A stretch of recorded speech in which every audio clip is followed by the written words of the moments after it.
It's that time of the year again when tomatoes disappear from Indian kitchens and make headlines across newsrooms. Tomato prices have skyrocketed, reaching as high as Rs 200 in some regions.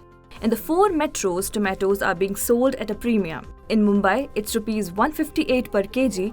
In Kolkata, Delhi and Chennai, the prices are Rs 143, 130 and 112 per kg as on July 24. The spike has been so steep that the government announced to offer tomatoes at discounted prices.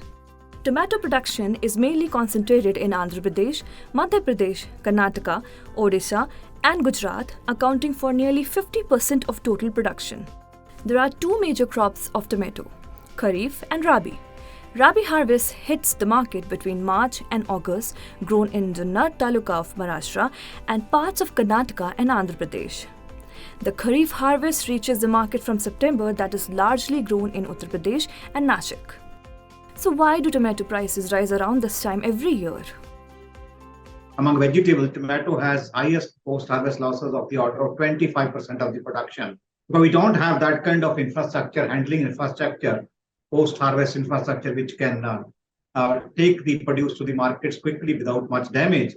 Tomato is a very scattered crop. It is not grown in one particular area. Though Karnataka, Madhya Pradesh, and couple of states together account for almost 40 to 50% of the total tomato production in the country. So even if there is a slight damage or slight disruption in any supply anywhere, the first crop which gets impacted is tomato. In the first 24 days of June this year, the model price of tomato was Rs 20 per kg. In the last week of June, the model price surged to over Rs 50 per kg. On the last day of the month, it peaked at Rs 100 per kg. On July 19, the average retail price of tomatoes in India reached Rs 119.29 per kg. The retail prices range from a minimum of Rs 40 per kg to a maximum of Rs 245 per kg. The surge in prices can be attributed to two main factors: extreme weather conditions and low commercial returns for farmers in the months leading up to June. Heat waves and high temperatures in April and May, along with delayed monsoon in southern India and Maharashtra, led to pest attack in tomato crops. Consequently, the surviving harvest was of low quality. For farmers, Rabi crop fetched better returns. The inferior quality tomato fetched prices ranging as low as 6 to 11 rupees per kg for the farmers.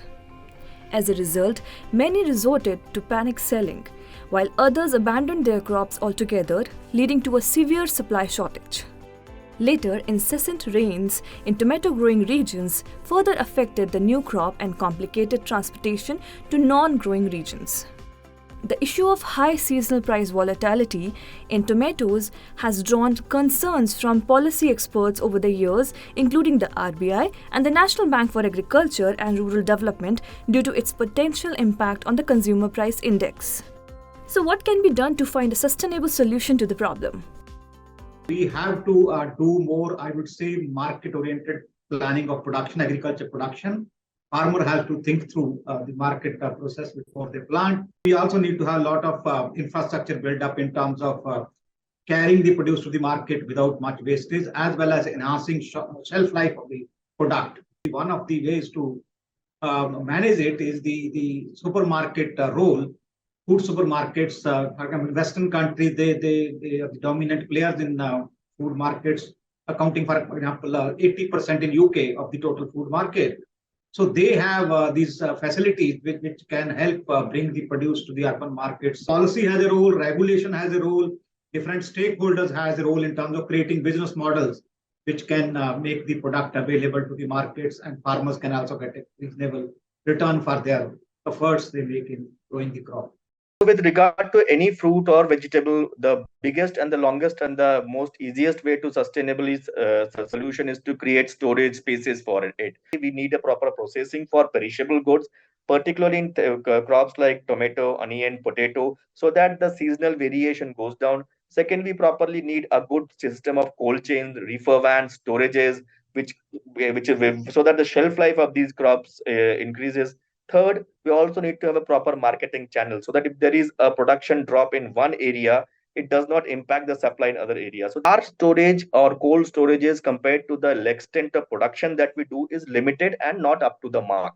It has grown, but not grown to the extent at which the production of these crops have grown. Secondly, the processing facilities are not there. We process a very small amount of the total production that we make.